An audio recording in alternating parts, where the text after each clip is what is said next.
peperangan antara keluarga Saul dan keluarga Daud berlarut-larut. Daud kian lama kian kuat, sedang keluarga Saul kian lama kian lemah. Di Hebron lahirlah bagi Daud anak-anak lelaki. Anak sulungnya ialah Amnon dari Ahinoam, perempuan Yisrael. Anaknya yang kedua ialah Kileab dari Abigail, bekas istri Nabal, orang Karmel.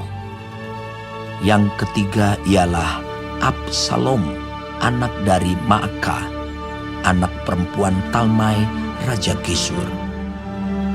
Yang keempat ialah Adonia, anak dari Hagit.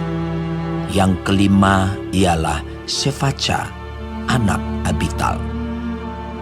Dan yang keenam ialah Yitream dari Egla, istri Daud.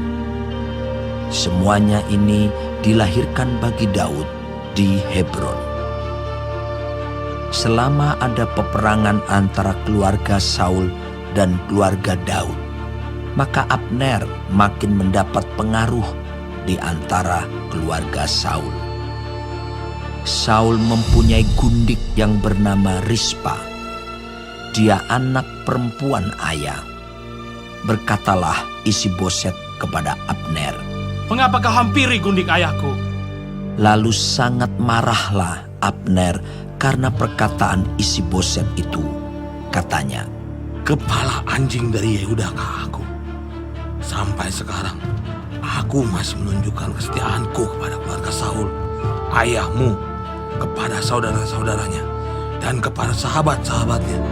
Dan aku tidak membiarkan engkau jatuh ke tangan Daud. Tetapi sekarang engkau menuduh aku berlaku salah dengan seorang perempuan. Kiranya Allah menghukum Abner, bahkan lebih lagi daripada itu, jika tidak kulakukan kepada Daud seperti yang dijanjikan Tuhan dengan bersumpah kepadanya, yakni memindahkan kerajaan dari keluarga Saul dan mendirikan tahta kerajaan Daud atas Israel dan atas Yehuda, dari Dan sampai Berseba." dan Isiboset tidak dapat lagi menjawab sepatah kata pun kepada Abner karena takutnya kepadanya. Lalu Abner mengirim utusan kepada Daud dengan pesan, "Milik siapakah negeri ini? Adakanlah perjanjian dengan aku, maka sesungguhnya aku akan membantu engkau untuk membawa seluruh orang Israel memihak kepadamu." Jawab Daud, "Baik, aku akan mengadakan perjanjian dengan engkau. Hanya satu hal kuminta daripadamu, yakni engkau tidak akan menghadap aku, kecuali jika engkau membawa lebih dahulu Mikal, anak perempuan Saul, apabila engkau datang menghadap aku." Daud mengirim utusan juga kepada Isiboset, anak Saul, dengan pesan, "Berikanlah istriku Mikal, yang telah kuperoleh dengan 100 kulit katan orang Filistin." Lalu Isiboset menyuruh mengambil perempuan itu daripada suaminya, yakni Paltiel bin Lais. Dan suaminya berjalan bersama-sama dengan dia sambil mengikuti dia dengan menangis sampai ke Bahurim. Lalu berkatalah Abner kepadanya, "Ayo, pulanglah." Maka pulanglah ia. Sementara itu berundinglah Abner dengan para tua-tua orang Israel. Katanya, "Telah lama kamu menghendaki Daud menjadi raja atas kamu. Maka sekarang bertindaklah, sebab Tuhan sudah berfirman tentang Daud demikian. Dengan perantaraan hambaku Daud, aku akan menyelamatkan umatku Israel dari tangan orang Filistin dan dari tangan semua musuhnya." Abner berbicara dengan orang Benyamin, pula Abner pergi membicarakan dengan Daud di Hebron segala yang sudah dipandang baik oleh orang Israel dan oleh seluruh kaum Benyamin. Ketika Abner datang kepada Daud di Hebron bersama-sama 20 orang, Maka Daud mengadakan perjamuan bagi Abner dan orang-orang yang menyertainya. Berkatalah Abner kepada Daud, Baiklah, aku bersiap untuk pergi, mengumpulkan seluruh orang Israel pada tuanku raja, supaya mereka mengadakan perjanjian dengan tuanku, dan tuanku menjadi raja atas segala yang dikehendaki hatimu.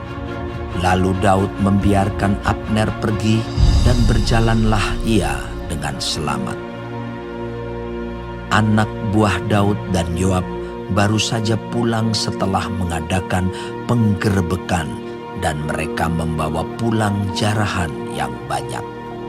Tetapi Abner tidak lagi bersama-sama Daud di Hebron, sebab ia telah dilepasnya pergi dengan selamat.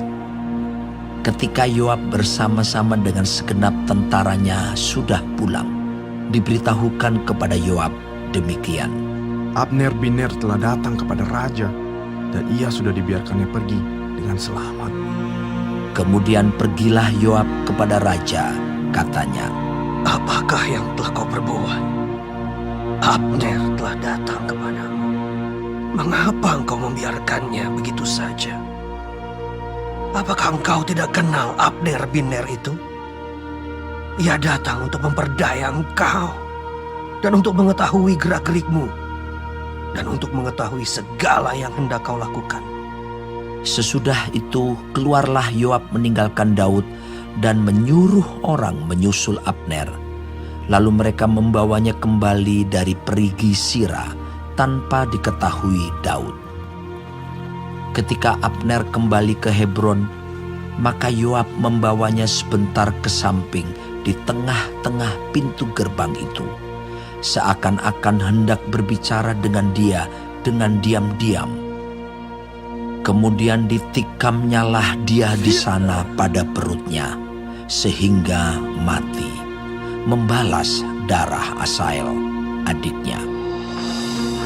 Ketika hal itu didengar Daud kemudian, berkatalah ia, Aku dan kerajaanku tidak bersalah di hadapan Tuhan, sampai selama-lamanya terhadap darah Abner bin Ner itu. Biarlah itu ditanggung oleh Yoab sendiri dan seluruh kaum keluarganya. Biarlah dalam keturunan Yoab tidak putus-putusnya ada orang yang mengeluarkan lelehan, yang sakit kusta, yang bertongkat, yang tewas oleh pedang, atau yang kekurangan makanan. Demikianlah Yoab dan Abisai adiknya membunuh Abner, karena ia telah membunuh Asael, adik mereka, di Gibeon dalam pertempuran. Dan berkatalah Daud kepada Yoab dan kepada segala rakyat yang bersama-sama dengan dia, Koyakanlah pakaianmu, dan lilitkanlah pada tubuhmu kain kabung, dan merataplah di depan mayat Abner. Raja Daud sendiri pun berjalan di belakang usungan mayat. Ketika orang menguburkan Abner di Hebron, maka menangislah raja dengan suara nyaring pada kubur Abner, dan seluruh rakyat pun menangis. Karena Abner raja mengucapkan nyanyian ratapan ini, Apakah Abner harus mati seperti orang bebal? Tanganmu tidak terikat dan kakimu tidak dirantai. Kau gugur seperti orang gugur oleh orang durjana.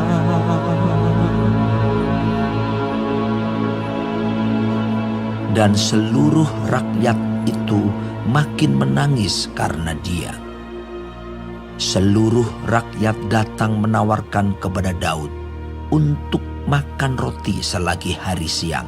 Tetapi Daud bersumpah, katanya, Kiranya Allah menghukum aku Bahkan lebih lagi daripada itu.